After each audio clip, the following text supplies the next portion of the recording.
सड़े हुए अंतःकरण वाले से संत का प्रेम नहीं होता।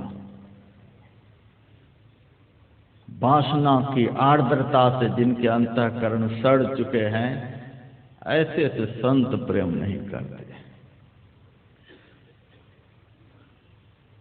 संत को प्रेम होता है प्रचंड ध्यान के द्वारा वासना की आर्द्रता को सुखाकर तीव्र वैराग्य को जिन्होंने प्रकट कर लिया है उनसे। आंखों में रगड़ता था, फिर भी दिव्य दृष्टि खुलती नहीं थी। गुरुदेव देखते रहते थे।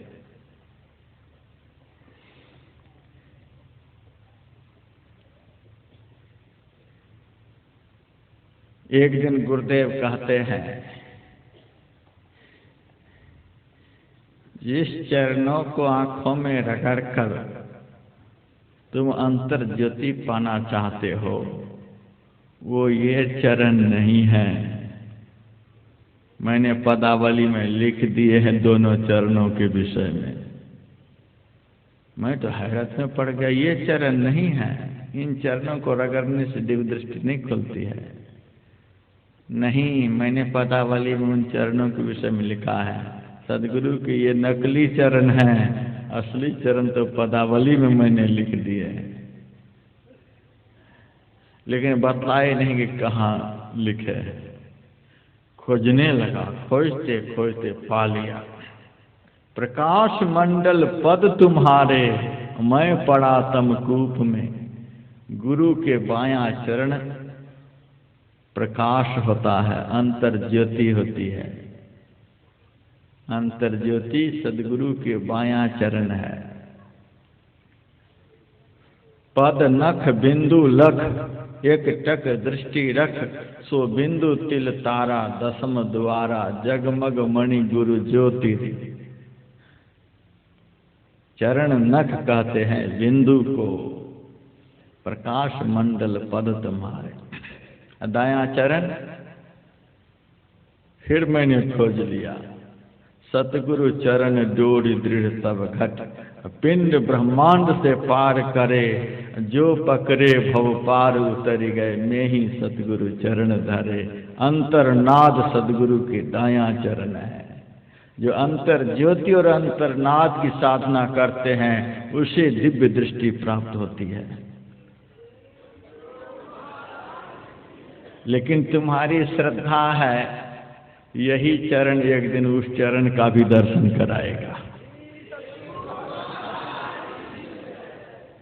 इस चरण का दर्शन निरर्थक नहीं जाएगा। सदगुरु के चरण को आप लोग कभी चरण नहीं समझिएगा। भव सागर की नाव, शुद्ध संतन के चरण। बोट के द्वारा जो संतत्व प्राप्त करते हैं, उस चरण में वह ताकत नहीं होती है। इसीलिए शुद्ध शब्द का प्रयोग हुआ है। भवसागर की नाव, शुद्ध संतन के चरण। तुलसीदास प्रयास बिनु मिलहि राम दुख हरण। यही चरण उस चरण का दर्शन कराता है। बड़े भाग्यवान को ये चरण मिलते हैं।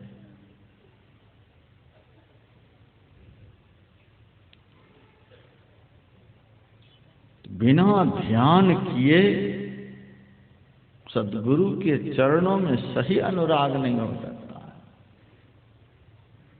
ध्यान करने से वृत्ति एकाग्र होती है, तब वो चरण दिखलाई देते हैं। ध्यान में लवलीन रह के गुरु चरण अनुराग। गुरु के जो ये ज्योतिर्मय चरण हैं, उसमें प्रेम करो। बिना ध्यान किए उन चरणों से प्रेम नहीं होगा। विविध नेम आचार जप तप तीर्थ व्रत मख दानहु। कबहु सरवर ना करे, जो ध्यान बन पलहु कहूँ। अनेकों प्रकार के नियम धर्म लोग करते रहते हैं, लेकिन उनसे उस चरणों का दर्शन नहीं होता। अनेकों प्रकार के धर्माचरण करते हैं, लेकिन उन धर्माचरणों के द्वारा सद्गुरु के उन चरणों का दर्शन नहीं होता। अनेकों तरह से जप करते हैं, उससे उन चरणों का दर्शन नहीं होता। तप के बहुत साधन करते हैं, लेकिन उन चरणों का दर्शन नहीं होता। हम तो धर्म की पराकाष्ठा की भूमि पर आज बैठे हुए हैं। साथ ही मैं यह भी कहूंगा कि पाखंड की पराकाष्ठा की भूमि पर भी बैठे हैं।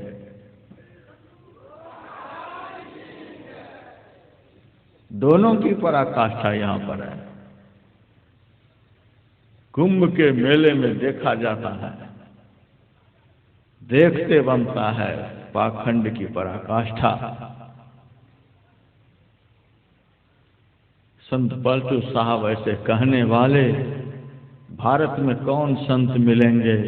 लाखों मौनी फिरे लाखों बाघंबरी, अर्धमुखियो नखी लाखों लोह लंगरी, लाखों जल में तिरे लाखों भभूत को छानते, अरे हारे पलटू जामे राजी राम को नहीं जानते। बिना ध्यान किए परमात्मा को खुश करने का कोई साधन नहीं। जामे राजी राम को नहीं जानते। समूचे शरीर को जमीन में दबा दिया जाता है, 2 अंगुली बाहर में होती है, उसी से माला जपते रहते हैं। मैं जब गया वहां, मीडिया वाले लाइन में लगे हुए हैं, आधा कुंभ वहीं पहुंचा हुआ है। कितने बड़े महापुरुष समूचे शरीर को जमीन में दबा दिया। मैंने कहा सारे शरीर को जब जमीन में दबा ही लिया तो 2 अंगुली को बाहर क्यों रखे।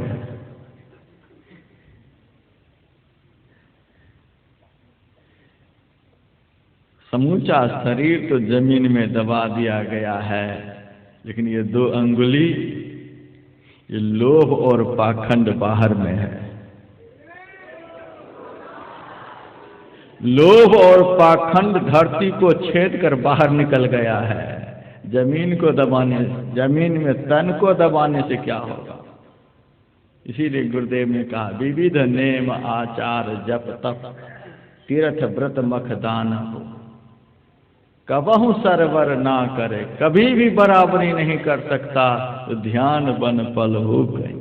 ध्यानाभ्यासी को एक क्षण की एकाग्रता में जो आनंद प्राप्त होता है, वह आनंद इन पाखंडवादियों को नहीं मिल सकता।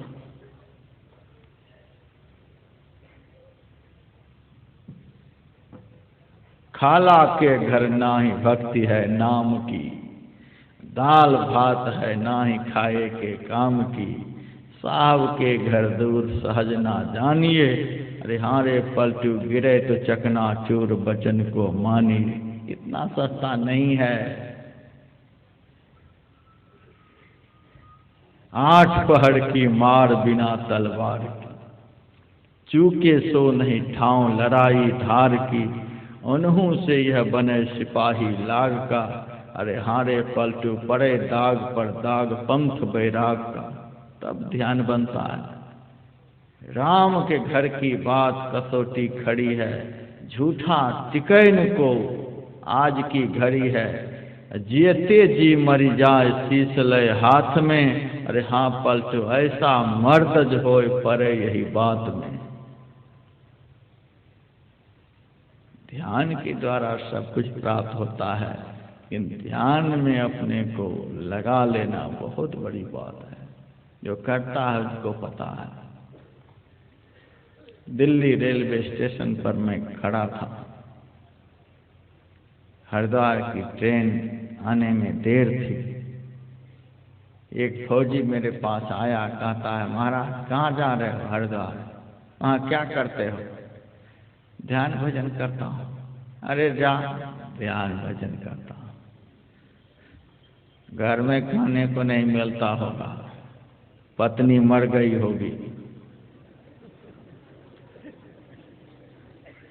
काम बहुत मिले होंगे, इसीलिए आ गए हरिद्वार, ध्यान भजन करता हूँ। नारी मुई गृह संग पति नासी, मोड़ मोड़ाए भयो सन्यासी। ध्यान करता हूँ। ध्यान करने में कौन सा परिश्रम होता है? मैंने कहा तुम कौन सा काम करते हो? उन्होंने बतलाया मैं पाकिस्तान के बॉर्डर पर रहता हूँ, फौज हूँ, 12 घंटे तक 447 को कंधे में टांगे रहता हूँ। मैंने कहा तुम्हारे 447 को मैं कंधे में टांगता हूँ, तुम 12 घंटे में 16 घंटे, लेकिन मैं जो करता हूँ वो तुम 1 घंटा करके दिखला दो। ठीक है महाराज, आप क्या करते हो?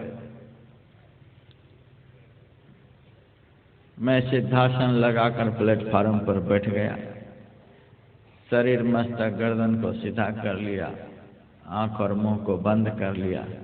मैंने कहा इस तरह से तू 1 घंटा बैठ करके दिखला दे। अरे महाराज सही में कहते हो, ये काम बड़ा कठिन है। 12 घंटे तक बॉर्डर पर 447 लेकर के खड़ा रहना आसान है, लेकिन 5 मिनट अपने मन को ध्यान में स्थिर कर लेना बहुत कठिन है।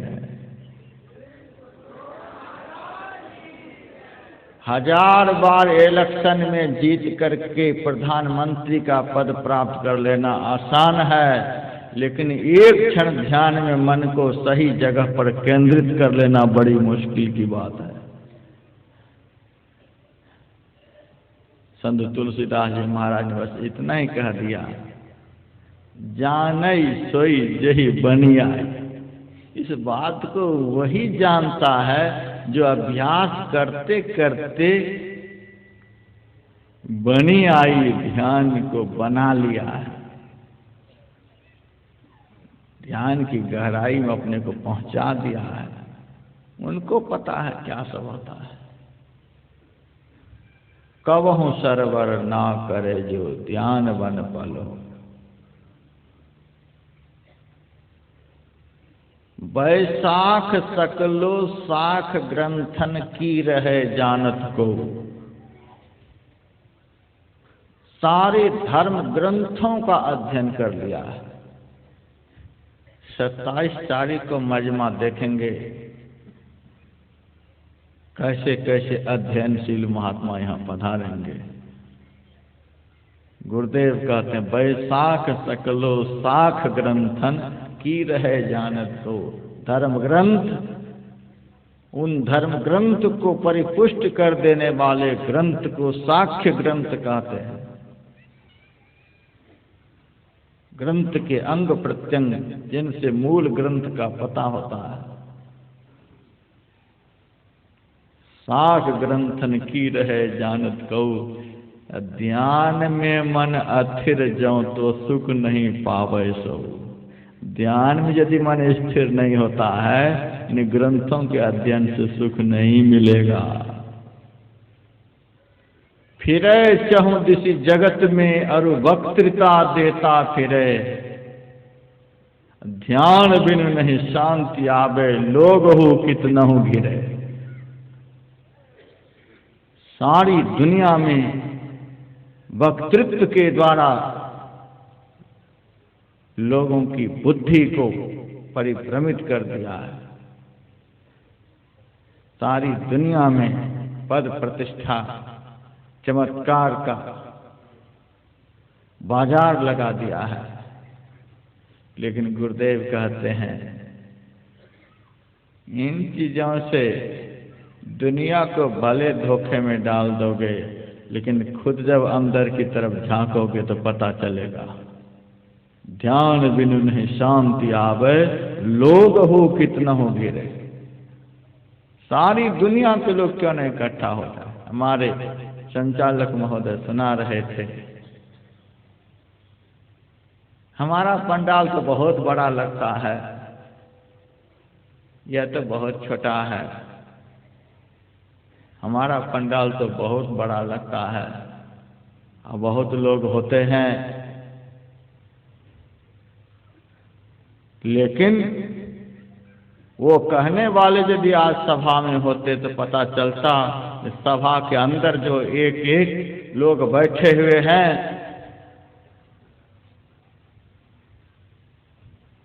करोड़ों करोड़ मनुष्य से बढ़कर ये एक एक लोग बैठे हुए हैं। इस सभा में बैठे हुए घास छोलने वाले को जो अंतर पथ का ज्ञान है, वो बड़े बड़े दिग्गजों को दर्शन होना मुश्किल है। बड़ी सभा की बात करते हैं, बड़ी विशालता की बात करते हैं, बड़ी आबादी की बात करते हैं,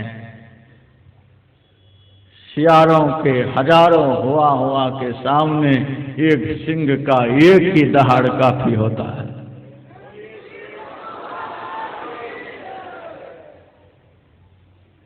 फिरे चाहूं इस जगत में और वक्तृता देता फिरे, ध्यान बिनु नहीं शांति आवे, लोग हो कितना गिरे।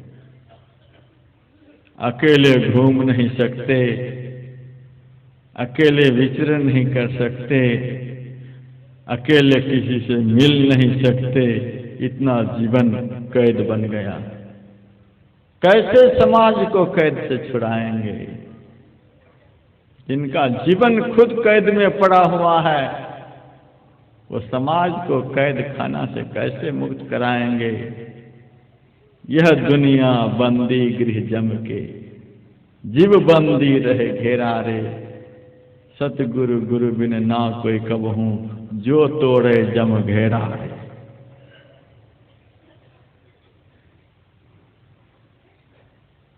ऐसे संत की शरण में हम लोग बैठे हुए हैं, जिनका सारा जीवन स्वतंत्र था। लाखों लाख की आबादी होती थी, लेकिन चौराहे पर कुटिया बनाकर बिना दरवाजे के बैठे रहते थे।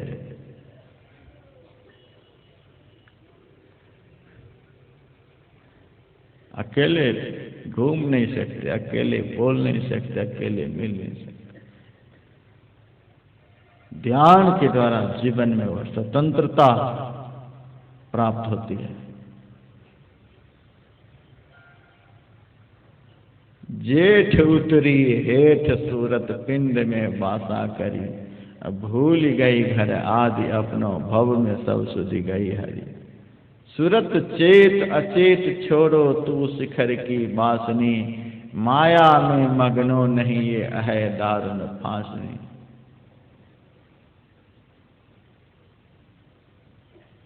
गुरुदेव ने एक एक महीना के माध्यम से ध्यान का संदेश दिया।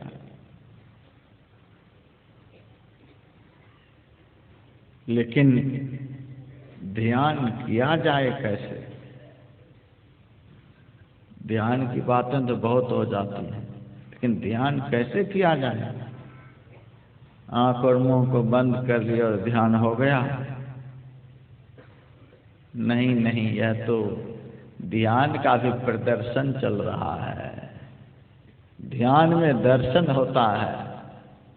सही सही जब ध्यान होता है तो ध्यान में दर्शन होता है। जब तक दर्शन नहीं तब तक ध्यान का प्रदर्शन है। दर्शन और प्रदर्शन में बहुत अंतर है। दूसरे को दिखलाने के लिए जो किया जाता है उसको प्रदर्शन कहते हैं, जो अपने को देखने के लिए किया जाता है उसको दर्शन कहते हैं।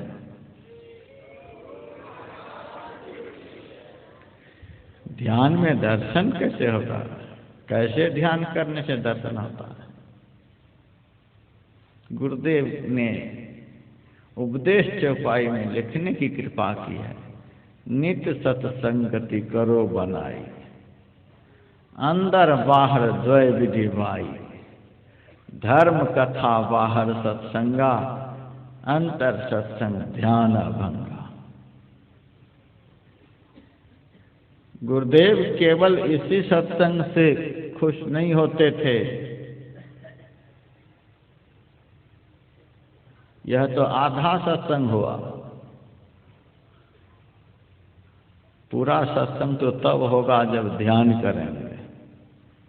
धर्म कथा बाहर सत्संग या बहिरंग सत्संग है या आधा सत्संग है। अंतर सत्संग ध्यान अभंगा, जिसकी चर्चा हम कथा के क्रम में, प्रवचन के क्रम में सुनते हैं, उनको अभ्यास के द्वारा देखने का प्रयास करना, यह अंदर का सत्संग है। गुरु महाराज केवल परोक्ष ज्ञान से ही खुश नहीं होते थे। गुरु महाराज जब अपरोक्ष ज्ञान भक्त प्राप्त कर लेता था तब खुश होते थे। मैंने नजरों से देखा है कि भागलपुर शहर के डीएम आए, उनके चरणों पर नोट की गड्डी रखकर प्रणाम किया। गुरुदेव ने कहा, इन्होंने क्या रखा है? सेवकों ने कहा, रुपए की गड्डी रखे हैं। गुरुदेव ने कहा, उठा ले इसको, हमें इसकी जरूरत नहीं है, सरकार आपकी सेवा में लाया हूं। गुरुदेव ने कहा, हम चोर के पैसे नहीं लेते हैं, गरीबों के धन चूस चूस करके संतों को खुश करने के लिए आए हो। नकली संत दुनिया की चीजों को अर्पित करने से खुश होते हैं। सच्चे संत तो तब खुश होते हैं जब भक्त दुनिया बनाने वालों को अपने अंदर में देखने का प्रयास करता है।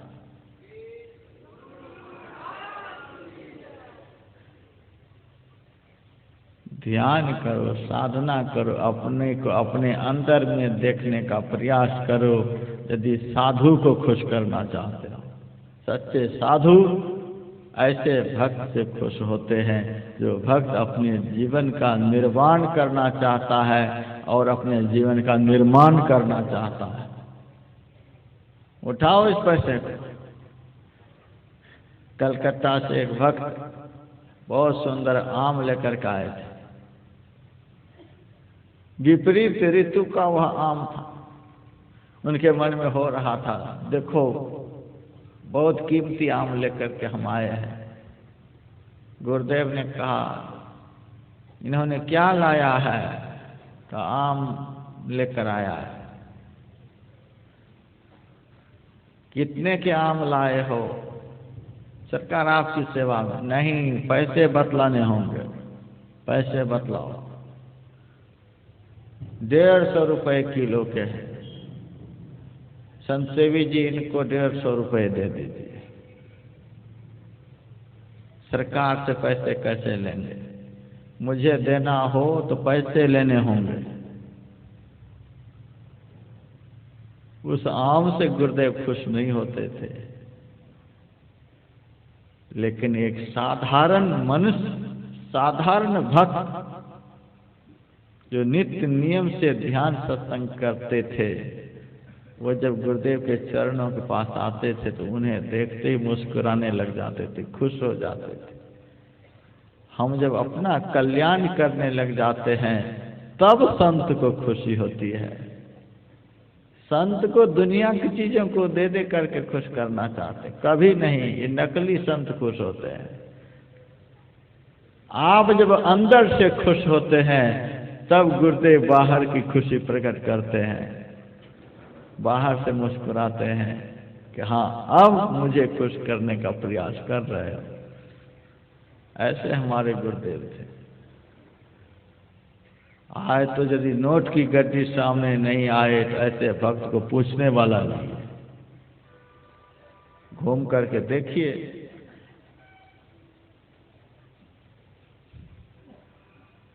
गुरुदेव कहते थे, दोनों तरह से सत्संग करो तब सत्संग पूरा होगा। नित्य सत्संगति करो बनाई, अंदर बाहर द्वय विधि पाई। दोनों तरह का, अंदर का सत्संग, बाहर का सत्संग। सभा तो बहुत लंबी चौड़ी होती है, लेकिन अंदर की बात कहीं नहीं होती है। अंदर बाहर द्वय विधि पाई, दोनों तरह का सत्संग करो। गुरुदेव से कोई पूछे होंगे, बाहर का सत्संग कौन है? धर्म कथा बाहर सत्संग। धारण करने योग्य कर्मों के विषय में जो वाणी के द्वारा बतलाया जाता है उसको बाहर का सत्संग कहते हैं। जो ध्यान कभी टूटे नहीं, जो एकाग्रता कभी भंग नहीं हो, उसे अंदर का सत्संग कहते हैं। अर्थात ध्यान अंदर का सत्संग। गुरुदेव अंदर का सत्संग कैसे करेंगे? गुरु महाराज ने कहने कृपा की, बाहर के सत्संग आंख को खोल करके करते हो, अंदर का सत्संग आंख बंद करके करो। नैनन मूंद ध्यान को साधन, करो बैठ दृढ़ हो सुखासन। मानस नाम जाप गुरु केरा, मानस रूप ध्यान उन्हीं केरा। यही अवलंब ध्यान कछ होई, पुनः दृष्टि बल कीजय सोई। सुख मन बिंदु को धरो दृष्टि से, सूरज छुड़ाओ पिंड सृष्टि से। धर कर बिंदु सुनो अनहद ध्वनि, विविध भांति की होती पुनि पुनि। ध्वनि सुनि चढ़ती सूरति जाई, अंतर पट टूटे दुखदाई। ये अंदर का ध्यान है। नैनन मूंद ध्यान को साध, आंख और मुंह को बंद करके अंदर का सत्संग किया जाता है।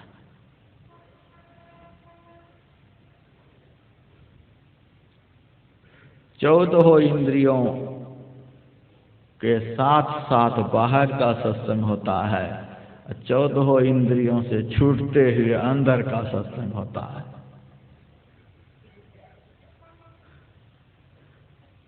आंख और मुंह को तो बंद करना ही है, लेकिन गुरुदेव ने इस देह की बनावट के विषय में भी लिखने की कृपा की है कि ध्यान लगाने के लिए बैठना किस तरह से होगा, और धर्म ग्रंथों में कहाँ बैठना होगा, कैसे बैठना होगा, यह भी बतलाया गया है। धरगर मस्तक सीध साध आसन आसीना, बैठ के चखमुख मौन इष्ट मानस जप ध्याना। प्रेम नेम सौ करत करत मन शुद्ध हो, अरे हारे में ही अब आगे को कहो सुनो दे चित्त सो।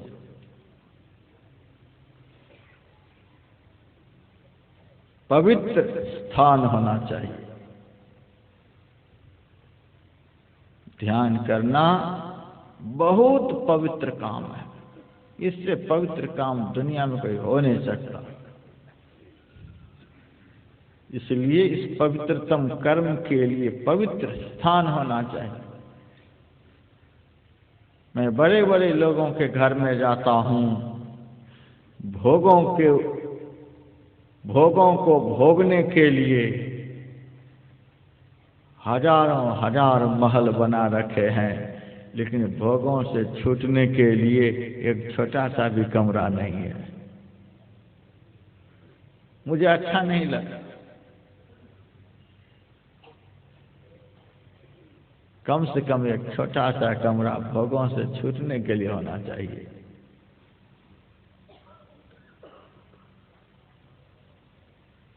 नहीं तो रामकृष्ण परमहंस देव जी कहते थे, ध्यान करना मन में, वन में, घर के कोने में।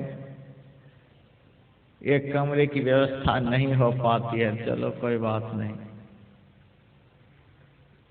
जितनी दूरी में हम बैठ सकते हैं उतनी दूरी तक को ही पवित्र करके रखें।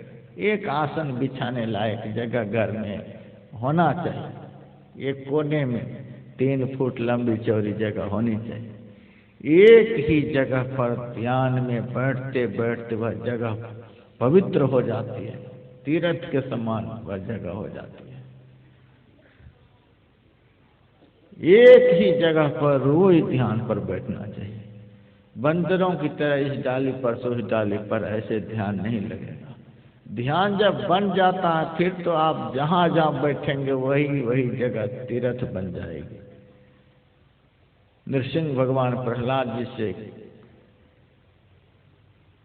कहे थे कि प्रहलाद तुम्हारे जैसे भक्त जहाँ जहाँ जाता है वह स्थान कीकट ही क्यों न हो, वह तीरथ से बढ़कर पवित्र हो जाता है। जब ध्यान बन जाता फिर तो उनके चरण जहाँ जहाँ पड़ते हैं ये सारे स्थान तीर्थ बन जाते हैं। जब तक ऐसी स्थिति नहीं आई है तब तक स्थान की पवित्रता तो बहुत आवश्यक है। धर्म ग्रंथों में स्थान की पवित्रता की बड़ी चर्चा है। पर्वताग्रे नदी तीरे बिल्ल मूले बने थवा मनोरमे शुचौ देशे मठं कृत्वा समाहिता। ऐसी जगह पर आरभ्य चाशनम पश्चात प्रांग मुखो दंग मुखो पिवा समग्रीव सिरो काया संवृता सुनिश्चला, ऐसा बतलाया है।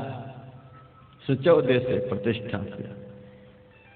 अपने ही घर में थोड़ी सी जगह को पवित्र करके रखा। उस पवित्र स्थान पर एक पवित्र आसनी भी बिछा करके बैठे। ध्यान करने के समय देह में एक प्रकार की पवित्र ऊर्जा पैदा होती है। धरती में उस ऊर्जा को शोषण करने की शक्ति है। यदि आप जैसे तैसे बैठ जाएंगे तो साधना में उन्नति नहीं होगी। इसीलिए धरती के ऊर्जा शोषण का जो गुण है उसको जो आसन समाप्त कर देता है वह महत्वपूर्ण आसन कहलाता है। धरती के उस गुण को समाप्त कर देने के लिए आसन बिछा करके बैठना बहुत आवश्यक होता है। कंबल की आसनी बहुत पवित्र है। कंबल की आसनी को बिछा करके बैठे अथवा कुछ आसन बिछा करके बैठे। लेकिन देखता हूं मोटे मोटे गद्दे लेकर के बैठते हैं। क्या बनेगा ध्यान, बैठते ही नींद आने लग जाती है। थोड़ा सा कष्ट होना चाहिए। उस मनमोहन को पाने के लिए बड़े कष्ट उठाए जाते हैं। कठोर भूमि पर एक आसन बिछा करके। स्थान समतल होना चाहिए, ऊंची नीची जगह नहीं होनी चाहिए। आसन जमेगा नहीं। नातिश्रितं नाच नीचं चैलाजिन कुशोत्तरम, गीता में कहा गया। ऊंची नीची जगह नहीं, बिल्कुल समतल जगह। रस्सी वाली चारपाई पर बैठकर ध्यान नहीं करना चाहिए, समतल नहीं होती है। तखत हो, पलंग हो, फर्श हो, उस पर एक आसनी को बिछा करके बैठे। जिस आसन पर बैठकर ध्यान करें उस आसन पर दूसरा कोई काम नहीं करें। हम तो अपने साथ में 3 आसनी रखते हैं। एक आसनी कंबल की रखता हूँ ध्यान करने के लिए, ध्यान के समय उसको बिछाता हूँ। एक आसनी रखता हूँ गाड़ी पर बैठने के लिए, उसी का उपयोग भोजन में भी ले लेता हूँ।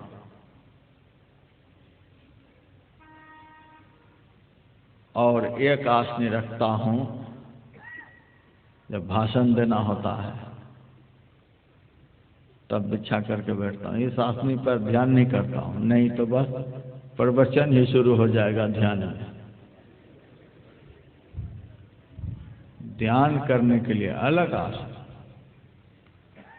आप लोगों को तो मेरी तरह गाड़ी पर इधर उधर जाना नहीं है और ना भाषण देना है, इसीलिए एक ही आसनी से काम चल जाएगा। जिस आसन को बिछाकर ध्यान पर बैठे उस आसन पर दूसरा कोई काम नहीं होना चाहिए। और जब ध्यान पर से उठें तो आसन को समेट करके रख दें, नहीं तो स्वर्गस्थ देवता उस आसन पर बैठकर उस आसन को रजोगुनी बना देते हैं। मन चंचल हो जाता है।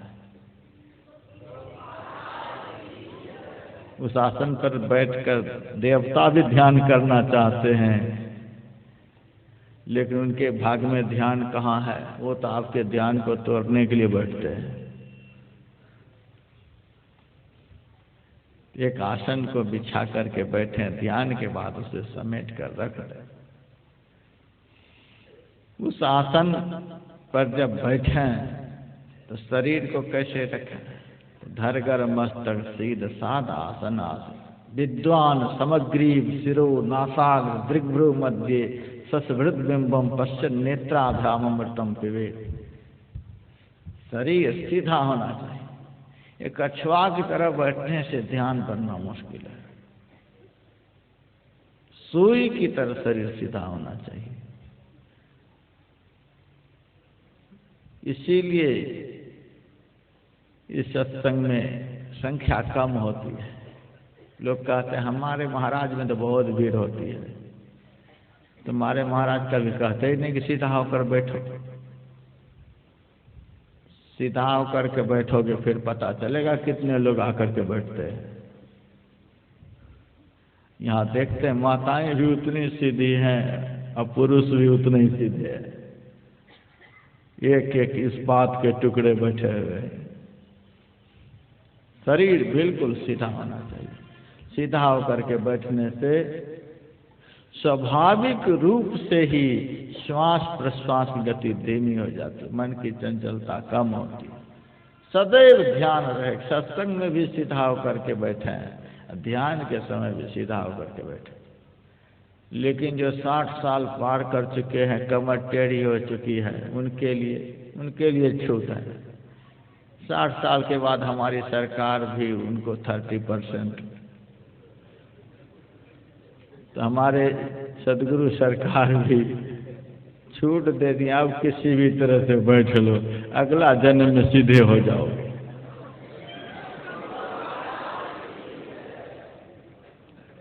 इस जन्म में जैसे तैसे भी छोड़ को पकड़ लो। भक्ति बीज बिन सही नहीं, जो जुग जाए अनंत। ऊंच नीच घर जन्म ले तो संत को संत। भक्ति बीज पलटे नहीं, आई पड़े जो चोल। कंचन जो विष्ठा पड़े, घटे न ताको मोल।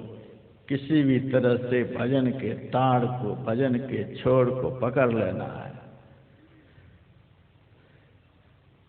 तो जो नहीं बैठ पाते हो किसी भी तरह से बैठे। दुराग्रह की कोई बात नहीं, बात तो करने की होती है। जो बैठ सकते हो सीधा होकर के बैठे। शरीर मस्तक गर्दन बिल्कुल सीधा होना चाहिए। 2 शब्द का प्रयोग गीता में भगवान ने किया है। अचलम स्थिर। शरीर अचल हो और शरीर के अंग प्रत्यंग स्थिर हो, बिल्कुल सीधा हो। शरीर इधर उधर नहीं जा रहा है तो अचल हो गया। लेकिन हाथ से कभी कान को खुजलाते हैं, कभी नाक को खुजलाते हैं, मन चंचल हो जाता है। ट्रेन तब चलती है जब प्लेटफार्म स्थिर होता है। प्लेटफार्म भी चले, ट्रेन भी चले तो गाड़ी एक्सीडेंट कर जाए। ये शरीर जो है वो प्लेटफार्म है और सूरत जो है वह गाड़ी है। तो शरीर रूपी प्लेटफार्म स्थिर हो जाता है तब तो सूरत रूपी ट्रेन अंदर में चलती है। शरीर बिल्कुल स्थिर होना चाहिए। हम तो कभी कभी कहते हैं पत्थर की इस देश में पूजा होती है। आदमी को घर में चाय नहीं पूछता है। महाराज अब बच्चे समय पर चाय नहीं देते हैं, भोजन समय पर नहीं पूछते हैं। किसी भी समय तो पूछ रहे हैं महाराज, समय पर भोजन के लिए नहीं पूछते हैं। मैंने कहा ये बच्चे का निरादर नहीं है, यह भजन के निरादर का फल है। तुमने जवानी में भजन को नहीं पूछे हो, इसीलिए बुढ़ापे में अब घर के लोग भोजन नहीं पूछ रहे हैं। जिन्होंने सारे जीवन भजन को पूछा है वो अंतिम क्षण में भी देवताओं से भी बढ़कर सम्मानित होते हैं। गुरुदेव के मुंह के लार को उठाने के लिए सेवकों में लड़ाई होती थी। गुरुदेव के विष्ठा को उठाने के लिए सेवकों में लड़ाई होती थी, हम उठाएंगे तो हम उठाएंगे। और राष्ट्रपति को बुढ़ापे में धक्के दे दिए जाते हैं।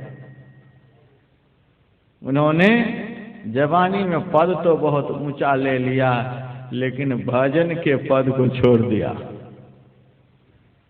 जो भजन को नहीं पूछते हैं, बुढ़ापे में घर के लोग नहीं पूछते हैं। लंका ऐसी नगरी में रावण के अंदर में भय सवार हो गया, नगरी हमारी और पूछ हो रही है इस बंदर की, इसीलिए इस बंदर की पूछ को जला दो, अंग भंग करी पठ बहु बंदर। लेकिन भजन करने वाले की पूछ को कोई खत्म नहीं कर सकते। ज्यों ज्यों खत्म करने का प्रयास करते, त्यों त्यों पूछ बढ़ती जाती है। बाढ़ी पूछ कीन कपि खेला, रहा न नगर बसन गिरद टेला। भजन करने से पूछ बढ़ती है। घर के लोग पूछेंगे, समाज के लोग पूछेंगे, देश के लोग पूछेंगे, विदेश के लोग पूछेंगे, स्वर्ग के देवता पूछेंगे, और भगवान भी पूछेंगे कि बेटा जिस लिए दुनिया में भेजा था वह सब काम करके आ गए हो।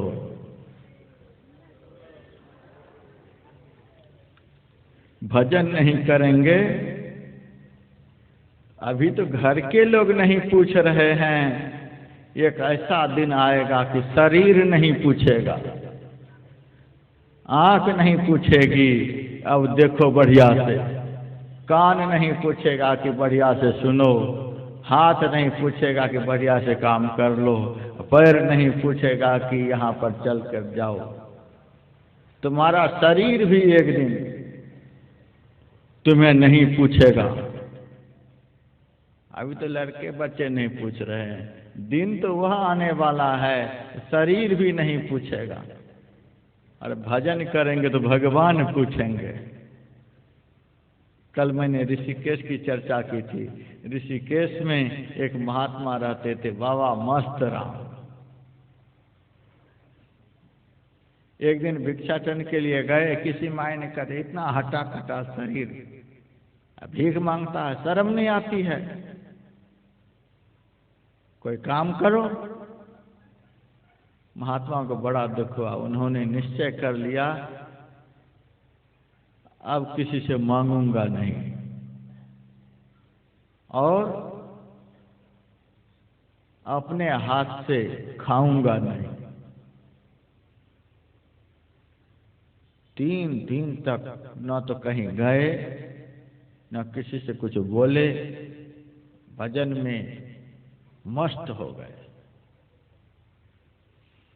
भगवान ने सोचा बड़ा भारी संकल्प इस भक्त ने ले लिया, किसी से मांगूंगा नहीं, कोई दे भी देगा तो उठा करके खाऊंगा नहीं।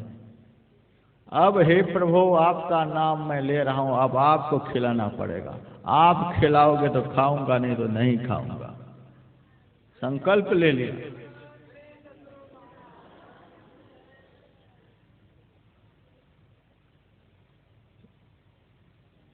एक सेठ के रूप में भगवान गए, भोजन की बहुत सारी सामग्री को उनके सामने रख दिया। मस्तराम इसे खा लो, इसे खा लो। न तो बोलते थे न उठाकर खाते थे। भगवान उस समय चले गए।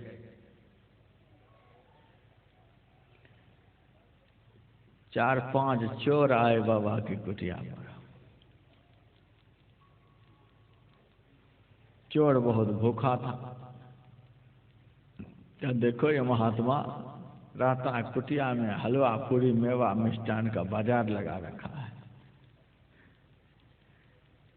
अरे महाराज मेरी इच्छा होती है खाने की, खा लूं। तो बाबा कुछ बोलते नहीं, मौन ले लिए थे। खा लूं, कुछ बोलते नहीं। ये महात्मा खिलाना नहीं चाहता है। किसी ने कहा अपने से खा लो। तब तीसरा चोर कहता है ये महात्मा बड़ा कपटी लगता, कहीं जहर नहीं मिला हुआ हो, खा लेंगे मर जाएंगे तो पहले इसको खिलाओ, उसके बाद हम खाएं। तीनों चारों चोर मिलकर के जबरदस्ती उनको खिलाए, पहले तू खा फिर मैं खाऊंगा। अब देखिए भजन में कितनी ताकत है। ऐसा प्रचंड संकल्प लेकर बैठा हुआ है, भगवान चोर के भेष में मुंह में खिला रहे हैं। भजन में क्या नहीं सुख है। गुरु नानक देव जी महाराज का तो वचन, सिमरो सिमर सिमर सुख पाओ। कितना आनंद है, लोग भजन करना चाहता नहीं। जहाँ देहरादून में कुटिया है, उस घास की कुटिया को जाकर ऑस्ट्रेलिया, थाईलैंड आदि देशों के लोग प्रणाम करते हैं। मैं कहता हूँ इस कुटिया क्यों प्रणाम करते हो? अरे महाराज, इस कुटिया इसीलिए प्रणाम करता हूँ, इसमें भजन होता है। मैंने कहा भजन पर तो मैं बैठता हूँ, मुझे प्रणाम करो, कुटिया क्यों प्रणाम करते? अरे महाराज, इस कुटिया में भजन होता है इसीलिए प्रणाम करता हूँ। रास्ते चलते हुए ड्राइवरों को मैं देखता हूँ, छोटा से छोटा जीर्ण मंदिर की तरफ दृष्टि जाती है तो हाथ जोड़कर प्रणाम कर लेते हैं, सिर झुका लेते हैं। 10-10 मंजिल के 5 स्टार होटलों को मुंबई में मैं देखता हूँ, उधर ड्राइवरों की निगाह नहीं जाती है। जिस घर में भजन पूजन होता है वह घर कैसा भी हो, लोगों के सिर झुक जाते हैं, लेकिन भोग से भरे हुए 50 मंजिल के मकान की तरफ लोगों की दृष्टि नहीं जाती है। इस कुटिया में भजन होता है इसीलिए मैं प्रणाम करता हूँ। भजन के प्रभाव से घास फूस की कुटिया प्रणाम के योग्य बन जाती है, और यदि ये आदमी भजन करे तो देवता क्यों नहीं प्रणाम करेंगे। जिस पत्थर पर मैं बैठता हूँ उस पत्थर को लोग प्रणाम करते हैं। इसे क्यों प्रणाम करते हो?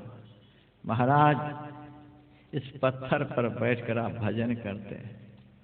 पत्थर भजन नहीं करता है, लेकिन उस पत्थर पर भजन होता है तो पत्थर पूजनीय हो जाता है।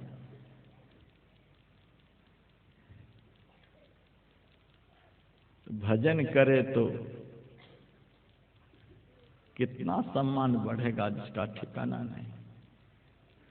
तो पत्थर की पूजा क्यों होती है? पत्थर को देखिएगा, जहाँ बिठा दिया वहीं बैठा हुआ होता है, हिलता है कहीं? तो पूजा होती है उसकी जो हिलता नहीं है, अचल है। बंदरों की पूजा नहीं होती। हजारों हजार बंदर हरिद्वार में हैं और सरकार ने उनके लिए कानून पारित कर दिया है कि बंदरों को खाद्य सामान देना अपराध है। सरकार मना कर दिए हैं, देने वाले के हाथ को रोक रहे हैं कि बंदर को खिलाना मना है, इसको कुछ नहीं दो। सड़क पर दोनों तरफ बंदर खड़े होते हैं, लेकिन सरकार की कानून है कि इसे कुछ भी नहीं दो। बंदरों को कुछ भी नहीं दो, लेकिन पत्थर पर दूध चढ़ाए जाते हैं। क्यों? बंदर जो है वह चंचल है, पत्थर जो स्थिर है, पूजा उसकी होती है जो स्थिर हो गया है। बंदरों की तरह जिनका मन चंचल है उसकी पूजा नहीं हो सकती। स्थिर हो जाओ।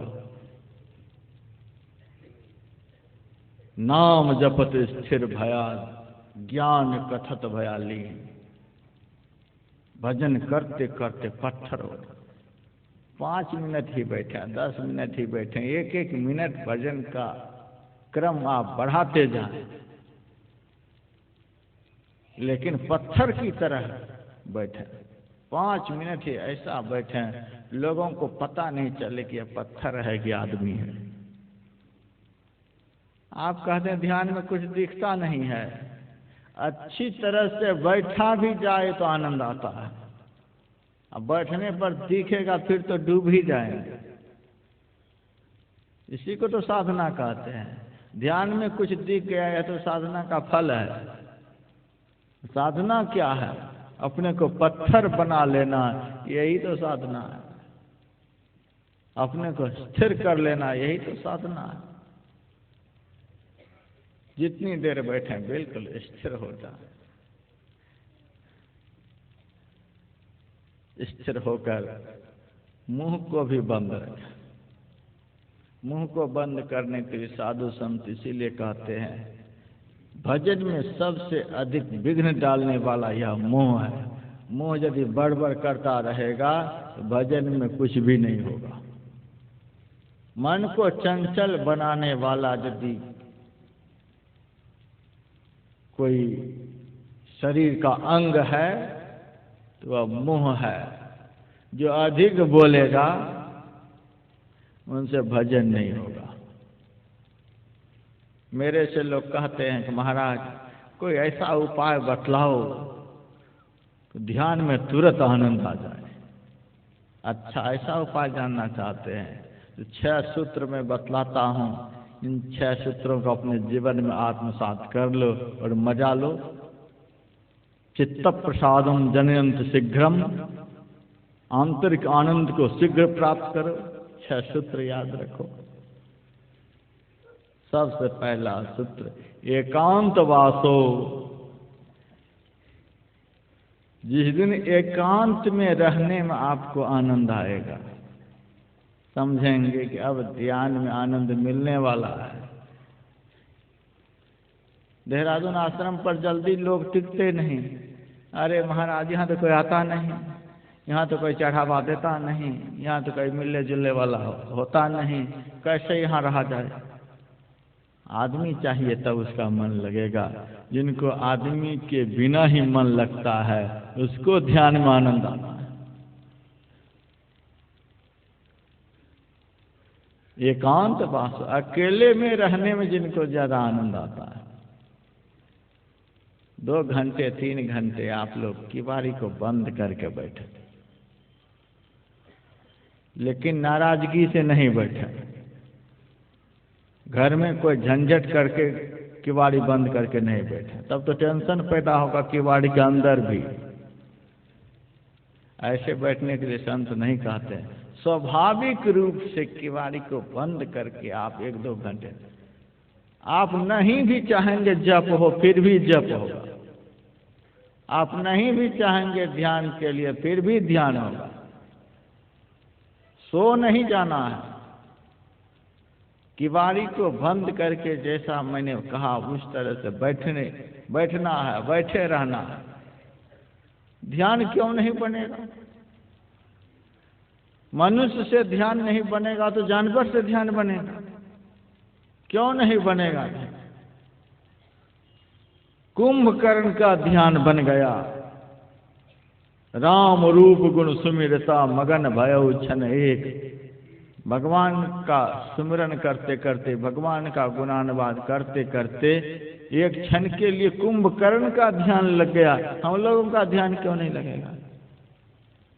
गुरु महाराज ऐसे सदगुरु जीवन में मिले, संत मत ऐसी संस्था जीवन में मिली, संत मत ऐसा सुदृढ़ ज्ञान हमें मिला, साफ और सुथरा अंदर का रास्ता मिला। अब भी ध्यान नहीं बनेगा तो कब ध्यान बनेगा? दुर्भाग्य की पराकाष्ठा है जो हम लोग कहते हैं कि ध्यान नहीं बनता है। हमारे गुरुदेव तो बड़े कठोर शब्द में कह दिया, गंग यमुन युग धार मधई सरस्वती बही, फुटल मनुष्य वाके भाग गुरु गम नाई लई। उस मनुष्य का भाग फूट गया जो अपने अंदर में त्रिवेणी संगम का दर्शन नहीं करता है। हमारे अंदर में सब कुछ हो रहा है। दुर्भाग्य की पराकाष्ठा है, क्यों नहीं बनेगा? एकांत वासो, एकांत में रहने में जिस दिन आनंद आएगा। लघु भोजनादि, कम खाने में जिनको ज्यादा आनंद आता है, अथवा जिस दिन कम खाने में ज्यादा आनंद आए, समझ लेंगे अब ध्यान बनने वाला है। यह नहीं बढ़िया नहीं बना तो कम खा लिए। कहने लगे कि आज कहाँ ध्यान बना। रात में जब पंगत में घूम रहा था तो एक सत्संगी भाई ने कहा कि बाबा सब्जी में नमक कम है। हे भगवान, गुरु महाराज को भोग लगा है, गुरु महाराज का नाम लेकर के शुरू किया, वह प्रसाद है, प्रसाद में कह रहे नमक कम है, तो प्रसाद हुआ? प्रसाद में स्वाद खोज रहे हैं। मैं भी बोलने में ऐसा ही, मैंने कहा नमक की पुड़िया जेब में रखो, कम पड़ता हो तो नमक की पुड़िया जेब में रखो। मिर्च कम मालूम पड़े तो मिर्च जेब में लेकर के बैठो। यहाँ तो प्रसाद बढ़ता है, भोजन नहीं बढ़ता है। भोजन में स्वाद खोजते, जब तक भोजन का स्वाद लेंगे तब तक भजन में स्वाद कैसे आएगा। कबीर ऐसे कहने वाले समाज को कहाँ मिलेंगे? पांचों कुतिया राम की करत भजन में भंग, उनको टुकड़ा दे के भजन करो निसंग। कुतिया को तो टुकड़ा उपेक्षा पूर्वक दिया जाता है, कुतिया को खुश करने के लिए नहीं। उसी तरह से शरीर रूपी कुतिया को उपेक्षा पूर्वक कुछ दे दो ताकि भजन में सहयोग करे, इसकी पुष्टि के लिए नहीं। ध्यान शिविर में जब भक्त लोग जाते हैं, बहुत सारे भक्त वजन को तौलते रहते हैं, कम तो नहीं हो गए, कम तो नहीं हो गए। महाराज 15 दिन में 3.5 किलो कम हो गए। हे भगवान, ध्यान भी कर रहे हैं और मोटापा भी देख रहे हैं, वजन भी देख रहे हैं। मीरा कहती है, हे कान्हा, तुम्हारे वियोग में अंगुली की अंगूठी अब कंगन बन गई है। जो अंगूठी को मीरा अंगुली में पहनती थी, मीरा की देह ऐसी दुबली हो गई, अब कंगन के रूप में उसे मीरा पहन रही है। अंगूठी को कंगन ऐसा बना लेना पड़ता है। भजन करते करते जब बाहर का शरीर दुबला होने लग जाता है तब आत्मबल बढ़ता है। भीतर को यदि मोटा बनाना हो तो बाहर को दुबला करना पड़ेगा। बाहर भी तगड़ा हो और भीतर भी तगड़े हो जाए तब बात नहीं बनेगी, फिर तो खतरा पैदा होगा, हाई ब्लड प्रेशर बढ़ेगा। भजन का स्वाद पाने के लिए तो संसार का स्वाद छोड़ना पड़ता है। लघु भोजन आदि कम खाने में जिनको आनंद आता है, अनेकों प्रकार के भोज सामान हैं सामने, और देह मात्र की रक्षा के लिए थोड़ा सा ले लेते हैं और छोड़ देते हैं। जिस दिन सारे सामानों के उपलब्ध रहने पर भी कम खाने में आनंद आएंगे, समझ लेंगे अब भजन का आनंद मिलने वाला है। लघु भोजन आदि मौनम, जिस दिन कम बोलने में आनंद आएगा समझ लेंगे कि अब भजन का आनंद मिलने वाला है। भूत की तरह दिन भर बोलते रहे और भजन में भी आनंद आ जाए, कभी संभव नहीं। मौनम, कम बोलने में जिस दिन आनंद आएगा उस दिन भजन में आनंद आएगा। निराशा चौथा सूत्र है, जिस दिन संसार के भोग्य पदार्थों से आपकी आशा टूट जाएगी, इससे आनंद मिलने को नहीं। संसार के प्राणियों और पदार्थों से आनंद मिलने वाले नहीं, इन प्राणियों और पदार्थों में आस लगाए रहने वाले दुनिया से निराश चले जाते हैं। इनसे किसी का आशा पूरी नहीं हुई है, और भजन के समय जब बैठे तब कभी निराश नहीं हो, भजन नहीं होगा। संत कबीर साहब ने तो कह दिया, शून्य महल में दिया ना बारी ले, आशा से मत डोल रे। जब ध्यान पर बैठे कभी मन में हतोत्साहित नहीं हो कि नहीं मिलेगा। क्यों नहीं मिलेगा? जो कभी नहीं मिलने वाला उनके लिए तो दिन रात परेशान हैं, जो बहुतों को मिले हैं उनके लिए हतोत्साहित। इसी पद में कबीर साहब कहते हैं, जोग जुगत से रंग महल में पिय पायो अनमोल रे। जोग की युक्ति से अपने शरीर रूपी रंग महल में परमात्मा रूपी अमूल्य पति को प्राप्त कर लिया। पिय पायो अनमोल रे। बहुत संतों ने पाया है, नहीं रहा गया, दबाते दबाते फिर भी मुंह से निकल ही गया। पिय पायो अनमोल रे। दूसरे पद में तो उन्होंने कह दिया, कह कबीर अब जानिया।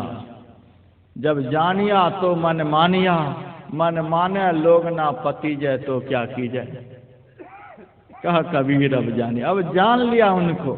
जब जान लिया तो मन मान गया कि संत ने जो कहा था वो बिल्कुल सत्य है। मेरा मन तो मान गया कि प्रभु मिल गए, लेकिन लोगों को विश्वास नहीं होता है कि मिलेगा कि नहीं मिलेगा, मिलेगा कि नहीं मिलेगा। लोगों को विश्वास नहीं होता तो मैं क्या करूं। मन माने लोग ना पति जय तो क्या की जाए, क्या करूं। और रैदास जी महाराज कहते हैं, बहुत जन्म बिछड़े थे माधो, यही जन्म तुम्हारे लेखे। हे माधव, बहुत जन्मों से मैं आपसे बिछड़ा हुआ था, लेकिन इस जन्म में आपका हिसाब लग गया। कह रैदास आस लगी ज्यूं, चिरपैया दर्शन देखे। बहुत जन्मों से आस लगाए मैं बैठा हुआ था, बहुत दिनों के बाद आपका दर्शन हो गया। और मेरे गुरुदेव से भी जब बहुत पूछा गया, आपने देखा है, आपने देखा है वह ईश्वर कैसा है, कैसा है, तंग आकर के गुरुदेव ने कहा, सूरज से भी अधिक चमकदार है, चंद्रमा से भी अनंत गुना शीतल है, देख लो करके।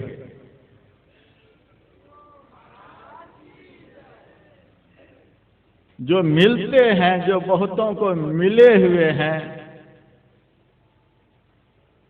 जो सदा प्राप्त हैं, उनके लिए हतोत्साहित हो जाते हैं। कहाँ दर्शन होता है, कहाँ दर्शन होता है। कबीर साहब का आशा से मत डोल रे कि नहीं मिलेंगे। बचपन में मैं नाटक देखने के लिए जाता था, मैदान में बैठे रहता था, स्टेज पर पर्दा टंगा हुआ होता था, सबसे आगे में काला पर्दा होता था।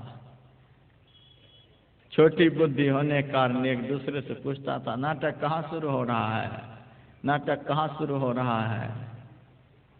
तो बड़े लोग कहते थे, नाटक होगा, चुपचाप बैठे रहो। कब तक होगा, देखना है तो बैठे रहो और नहीं तो जाओ। यहाँ तो बात खड़ी होती है, देखना है तो बैठे रहो, नहीं तो जाओ। भगवान का क्या बिगड़ेगा, बिगड़ेगा तुम्हारा। भजन में नहीं देख लोगे उनको तो भगवान का क्या बिगड़ेगा, बिगड़ेगा तुम्हारा। इसीलिए आशा से मत डोल रे, हिलो नहीं। बार बार मैं कहता था, कब शुरू होगा, कब शुरू होगा। शुरू होगा, नाटक होगा, इसीलिए तो पर्दा टंगा हुआ है। नाटक यदि नहीं होता पर्दा क्यों टांग रखते। आंख बंद करने पर जो अंधेरा मालूम पड़ता है वही तो काला पर्दा है। काला पर्दा को देखकर घबराना नहीं चाहिए। नाटक होगा इसीलिए पर्दा टंगा हुआ है। बहुत अच्छा नाटक होगा। ताटक नाटक घंट बजावद श्रवण सुधारि धरो, मेरो मन गगन में मगन रहो। बहुत नाटक होगा।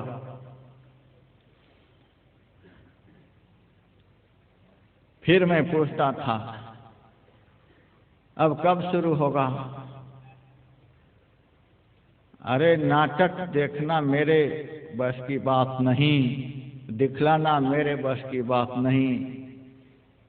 डायरेक्टर के हाथ में रस्सी होती है, वो जब पर्दा को खींचेंगे तब नाटक शुरू होगा। अहो, वो कब पर्दा खींचेंगे? ये उनके ऊपर है, उनको खुश कर लो, पर्दा खींच लेंगे।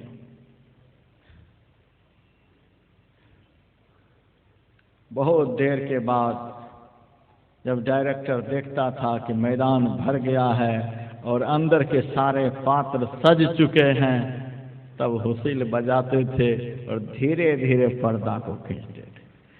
काला पर्दा उठते जाता था और अंदर का रंगीन पर्दा दिखता जाता था। समशील लील अपील पेले, खेल खुली खुली लखी परे, नित नेम प्रेम प्यार पीऊ कर, सूरत सजी पल पल भरे। काला पर्दा उठता जाता था, रंगीन पर्दा दिखता जाता था। जैसे रंगीन पर्दा दिखना शुरू हुआ, वैसे घंटों से जो मैदान में बोर हो रहे थे, और सारा बोरपन खत्म हो गया। कहे कबीर आनंद भयो हैं, बाजत अनहद ढोल रे। आनंद शुरू हो गया। काला पर्दा जैसे उठना शुरू हुआ कि बोरपन खत्म हो गया और आनंद आरंभ हो गया। और पूरा पर्दा जब उठ जाता था, तब रंगीन पर्दा सामने होता था। उसके बाद धीरे धीरे राम, लक्ष्मण, हरिश्चंद्र, तो जरासंध, ये सब निकलना शुरू होता था। फिर तो घंटों बैठने पर जो दुख हो रहा था, व्यथा हो रही थी, वो सारी व्यथा खत्म हो गई। नाटक देखने में सब व्यथा भूल गए। तो बहुत बैठना होता है। सिनेमा हॉल में घुसते ही सिनेमा शुरू नहीं हो जाता है। नाटक के मैदान में बैठते ही नाटक तुरंत शुरू नहीं हो जाता। सर्कस में घुसते ही सर्कस तुरंत शुरू नहीं हो जाता। प्लेटफार्म पर पहुंचते ही तुरंत ट्रेन नहीं आ जाती। आजकल तो एयरपोर्ट पर भी प्लेन के लिए प्रतीक्षा करनी पड़ती है, लेकिन ध्यान में 1 मिनट में दर्शन चाहिए। इनके लिए प्रतीक्षा की कोई जरूरत नहीं। सबसे अधिक लाभ यदि उसमें है, याद रखिए सबसे अधिक परिश्रम भी है। मेरे पास अच्छे अच्छे छात्र आते हैं आईएएस की तैयारी करने के लिए। एकांत कमरे देहरादून में दे देता हूँ। 18 घंटे कमरे से बाहर नहीं निकलते हैं। इतनी जबरदस्त तैयारी आईएएस की करनी पड़ती है। और तब यदि आईएएस में कम्पीट करते हैं तो क्या बनते हैं? एक जिला के मालिक बनते हैं, सब जिला के नहीं। तो तंबाकू भी पहुंचाना पड़ता है कलेक्टर को। क्या हुआ आईएएस करने से? एक जिला के मंत्री, एक जिला के मालिक। लेकिन ध्यान में जिस दिन जिनको देखना चाहते हैं उनको देख लेंगे तो कितने जिला के मंत्री बनेंगे, कितने जिला के मालिक बनेंगे। कोट हैं विष्णु जहाँ कोट शिव खड़े हैं। कोटि ब्रह्मा था कथे वाणी, कोटि आकाश पाताल त्रिकोटि हैं। कोटि ब्रह्मांड 100 कोटि ज्ञानी, कोटि देवी जहाँ खड़ी हैं चेड़ियाँ, कोटि फन सहसना मरम जानी। दास पलटू कहे बड़े दरबार में, इंद्र हैं कोटि ता भरे पानी। सारी सृष्टि के मालिक आप बन जाएंगे। उसके लिए कितना समय चाहिए? एक जिला के मालिक बनने के लिए 18 घंटे का समय लगाते हैं। फिर भी 60 साल के बाद भूतपूर्व डीएम, भूत लग जाता है। पद में भूत लगा हुआ है। लेकिन भजन करने से जो पद प्राप्त होता है और शाश्वत पद प्राप्त होता है, उसमें भूत नहीं लगता है। उस पद को प्राप्त करने के लिए कितना परिश्रम चाहिए? 10 मिनट भी नहीं बैठ पाते हैं, 1 घंटा भी नहीं बैठ पाते हैं। तो सबसे बड़ा लाभ है, तो सबसे अधिक परिश्रम भी है। लेकिन परमात्म प्राप्ति के लिए जो परिश्रम होता है वह सार्थक परिश्रम कहलाता है, और भोगों के लिए जो परिश्रम किया जाता है वह निरर्थक परिश्रम है। दुनिया के लोग निरर्थक परिश्रम में दिन रात परेशान हैं, लेकिन सार्थक परिश्रम के लिए 1 घंटा भी समय नहीं लगाते। कैसे दर्शन होगा? इसीलिए कहा निराशा, जो भजन के समय कभी निराश नहीं होते, समझ जाइए कि आनंद जल्दी से मिलने वाला है। कर्णावरोध 5वां सूत्र, जो समग्र इंद्रियों को अपने वश में करने में आनंदित होता है। इंद्रियों को स्वतंत्र छोड़ने में जो आनंद नहीं प्राप्त करता, वश में करने में आनंद को प्राप्त करता है, वह समझ जाए कि जल्दी से आनंद मिलने वाला है। मुनेह रसो संयमनं सडेते चित्त प्रसादम जनयंत शीघ्रम 6ठा सूत्र है। जो अपने विकारों को रोकने में आनंदित होता है, उसे बहुत जल्दी आनंद मिलने वाला है। ये 6 सूत्र धारण करो, तुरंत आनंद मिलेगा। क्यों नहीं मिलेगा? मैंने कहा कि शरीर को पत्थर बना लेना, शरीर को स्थिर बना लेना है। इस तरह से बैठ करके अब करना क्या है, अभी बतला दूंगा तो सामने आप लोग तैयार नहीं रहेंगे।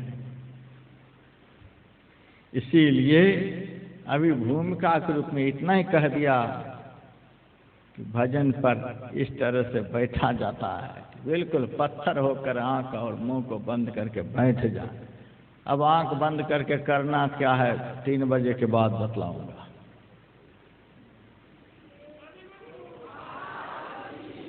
कल ही मैंने कहा था, एक ही बार में कह दूंगा तो तुरंत टिकट कट जाएगा। थोड़ा थोड़ा बतलाऊंगा ताकि 27 तारीख तक इसी तरह से मजमा जमा हुआ रहे।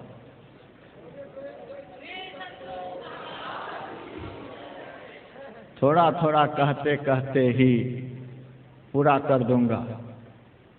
कहने के लिए तो कुछ छोड़ूंगा नहीं, करने के लिए आप लोग छोड़ेंगे तो आप जाना।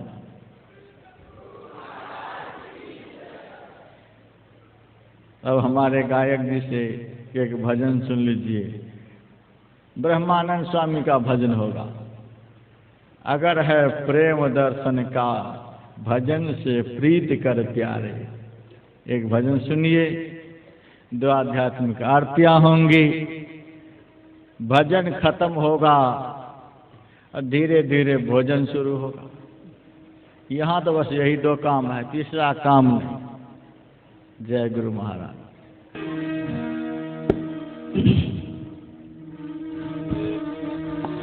अगर है प्रेम दर्शन का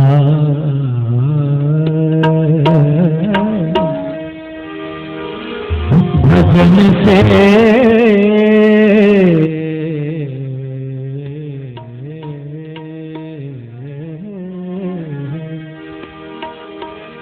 भजन से प्रीत कर प्यार।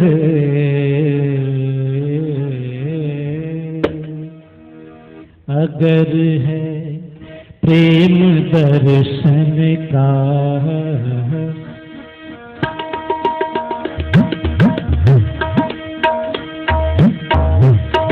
अगर है प्रेम दर्शन का अगर है प्रेम दर्शन का अगर है प्रेम दर्शन का अगर है प्रेम दर्शन का अगर है प्रेम दर्शन का अगर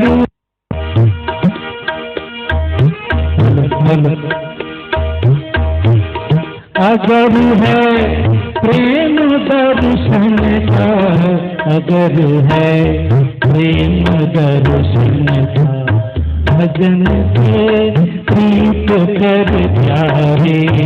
अगर है प्रेम दर्शन का भजन से प्रीत कर प्यारे।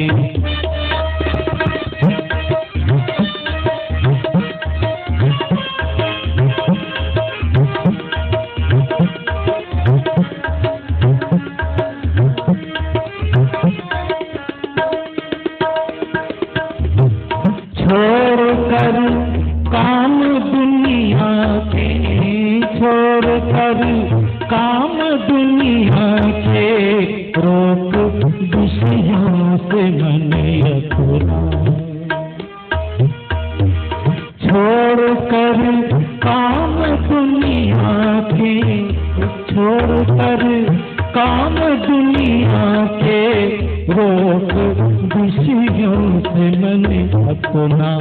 जीत कर नींद आलस को, जीत कर नींद आलस को, रहो एकांत में यारा।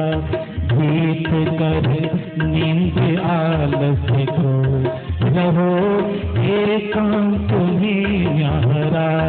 अगर है प्रेम दर्शन का, अगर है प्रेम दर्शन का, भजन से प्रीत कर प्यारे, भजन से प्रीत कर प्यारे, भजन से प्रीत कर प्यारे।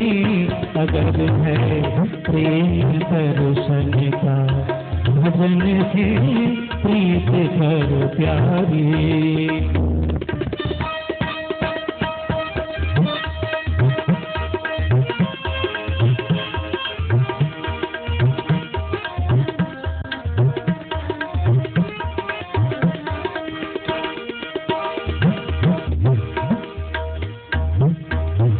बैठ आसन जमा करके, बैठ आसन जमा करके, बैठ आसन जमा करके, त्याग मन के विचारों को। बैठ आसन जमा करके, बैठ आसन जमा करके, त्याग मन के विचारों को।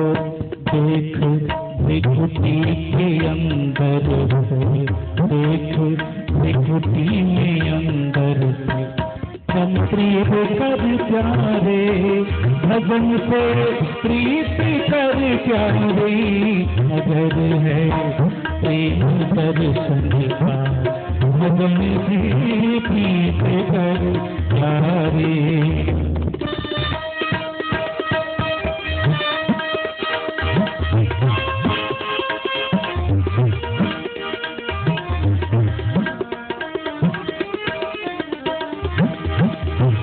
कभी बिजली कभी बूंदा,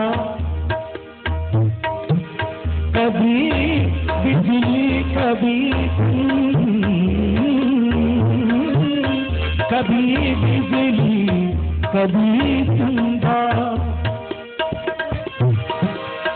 कभी सूरज नजर आवे, कभी सूरज नजर आवे, कभी बिजली कभी बूंदा, कभी सूरज नजर आवे।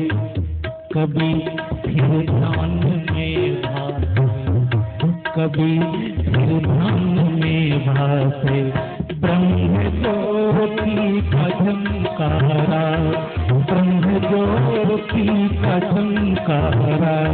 अगर है प्रेम दर्शन का, अगर है प्रेम दर्शन का, भजन से प्रीत कर प्यारे, भजन से प्रीत कर प्यारे, भजन से प्रीत कर प्यारे। अगर है प्रेम दर्शन का, भजन से प्रीत कर प्यारे, भजन से प्रीत कर प्यारे।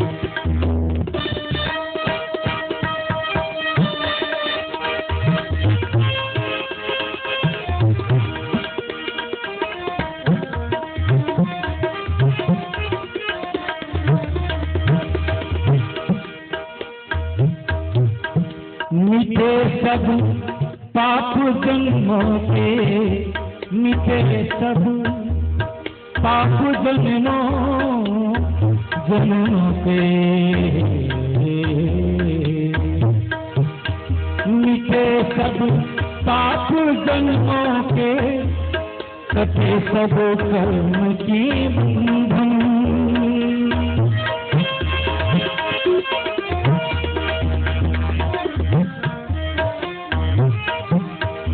मिटे सब पाप जन्मों के, कटे सब कर्म की बंधन। ओ ब्रह्मानंद में हो, ओ ब्रह्मानंद में हो, मन छोड़ संसारा। ओ ब्रह्मानंद में हो वे, लीन मन छोड़ संसारा।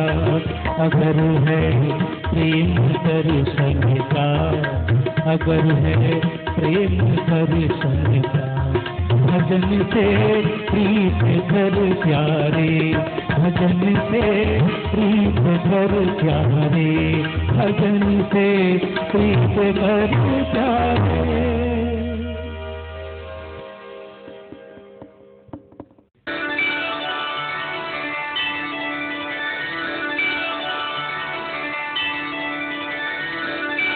किन्हीं मुनीस सती का मरण सुनकर शिवजी के गण यज्ञ विध्वंस करने लगे। यज्ञ विध्वंस होते देखकर मुनीश्वर भृगु जी ने उसकी रक्षा की। समाचार सब शंकर पाए, वीर भद्र करि कोप पठाए। यज्ञ विध्वंस जाय तीन किन्हा, सकल सुरन विधिवत फल दिन्हा। ये सब समाचार शिवजी को मिले, तब उन्होंने क्रोध करके वीरभद्र को भेजा। उन्होंने वहां जाकर यज्ञ विध्वंस कर डाला और सब देवताओं को यथोचित फल दंड दिया। भय जग विदित दक्ष गति सोई, जसी कछु शंभु विमुख के होई। यह इतिहास सकल जग जानी, ताते मैं संक्षेप बखानी। दक्ष की जगत प्रसिद्ध वही गति हुई जो शिवद्रोही की हुआ करती है। यह इतिहास सारा संसार जानता है, इसलिए मैंने संक्षेप में वर्णन किया। सती मरत हरिशन बरु मांगा, जन्म जन्म शिव पद अनुरागा। तेहि कारण हिमगिरि गृह जाई, जनमी पार्वती तनु पाई। सती ने मरते समय भगवान हरि से यह वर मांगा कि मेरा जन्म जन्म में शिवजी के चरणों में अनुराग रहे। इसी कारण उन्होंने हिमाचल के घर जाकर पार्वती के शरीर से जन्म लिया। जब ते उमा शैल गृह जाई, सकल सिद्धि संपत्ति तह छाई। जह तह मुनीन सुआश्रम किन्हे, उचित बास हिम भूधर दिन्ने। जब से उमा जी हिमाचल के घर जन्मी, तब से वहाँ सारी सिद्धियाँ और संपत्तियाँ छा गई। मुनियों ने जहाँ तहाँ सुंदर आश्रम बना लिए और हिमाचल ने उनको उचित स्थान दिए। सदा सुमन फल सहित सब द्रुम नभ नाना जाति, प्रगति सुंदर शैल पर मणि आकर बहुभांति प्रगति। महाराज की जय। अब स्वामी जी महाराज के प्रवचन के पूर्व वेद पाठ होगा, सभी श्रवण करें।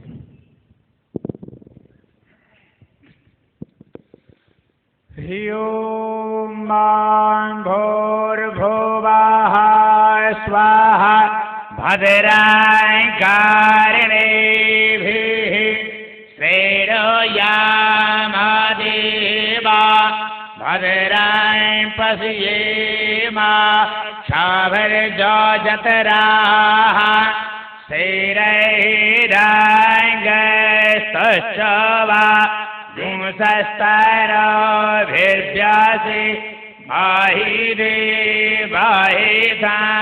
जदाय क्षताने नो सारद आन्ति देवा यतराणसगराजरसं तरोराम पुत्रास जतरा पितर भावन्ते मान मधियारे रेखता युर्गन्तः आदितिर्द्यारादितिरं तारिकझामादितिर्माता सा पिता सा पुत्रः विश्वे देवा आदितिः पंचजरा आदितिर्जा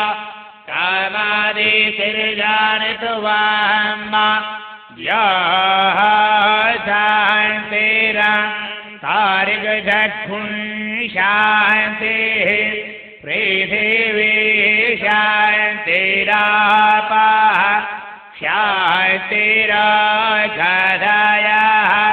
शान्तिः मानसपातायाः शान्तिर्विश्वे देवाः शान्तिर्ब्रह्म शान्तिः सर्वज्ञ शान्तिः शान्तिरेव शान्तिः सामा शान्तिरेधि जातो यतः स्वामी आसे ततो न अभय कर सन्नहाय कर प्रजाभ्यो भयन्नहाय पातव्यः विश्वानि दे भासावितर्दोरेता दीपाराशोभ जगभद्रान्तान्न आशोभ हरे ॐ शान्ति शान्ति सुशान्तिर्भवतु सर्वारिष्टशान्तिर्भवतु अयमारम्भः शुभाय भवतु। ये प्रातः स्मरणीय ब्रह्मनिष्ठ तपोनिष्ठ लाखों भक्त जनों के हृदय सम्राट संत शिरोमणि परम पूज्य स्वामी जी महाराज, मंच पर विराजमान ज्ञान और वैराग्य मूर्ति, पूज्य संत समाज, मंच पर उपस्थित विद्वज्जन, इस पंडाल में उपस्थित भक्ति स्वरूपा पूज्य मातृशक्ति आत्म स्वरूप बंधुओं, गिरिपंकज पराग पर प्रभावाद भूत्वा कृति कृतिमता श्रुतिमाचराम् तं सद्गुरुं सतत सर्वसुखं सदग्र्यं वन्दे सदा विमलबोधघनं विचित्रम् वन्दं गुरुपदकंज कृपा सिंधु नररूप हरि महामोहतम कुंज जासु वचन रवि कर मेरा मुझ में कुछ नहीं,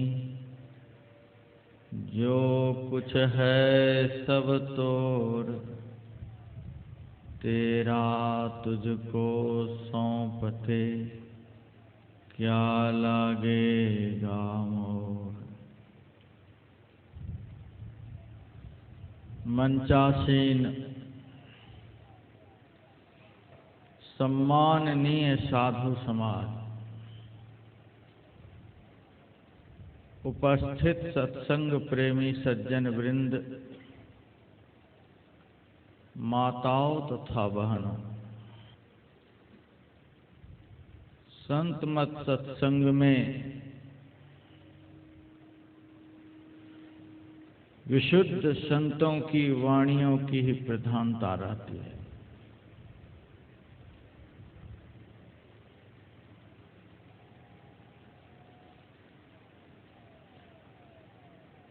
उसी मर्यादा का इस मंच पर भी अनुगमन होता है, अनुकरण होता है।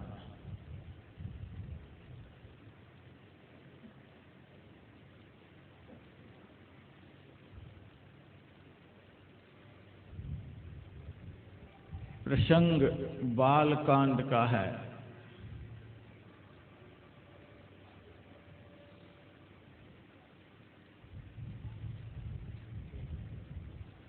जिस नगरी में आज हम लोग बैठे हुए हैं, यह प्रजापति दक्ष की नगरी है। बड़े ही चतुर लोगों की नगरी है। चतुराई की पराकाष्ठा पर पहुंचे हुए लोगों की नगरी है।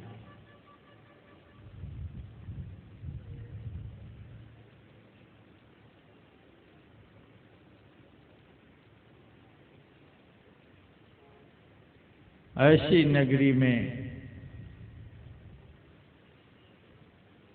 हम लोग आए हुए हैं।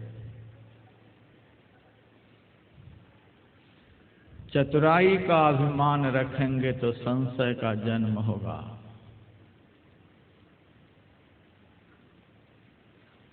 चतुराई को छोड़कर सत्संग करेंगे तो संशय का नाश होगा और श्रद्धा का जन्म होगा।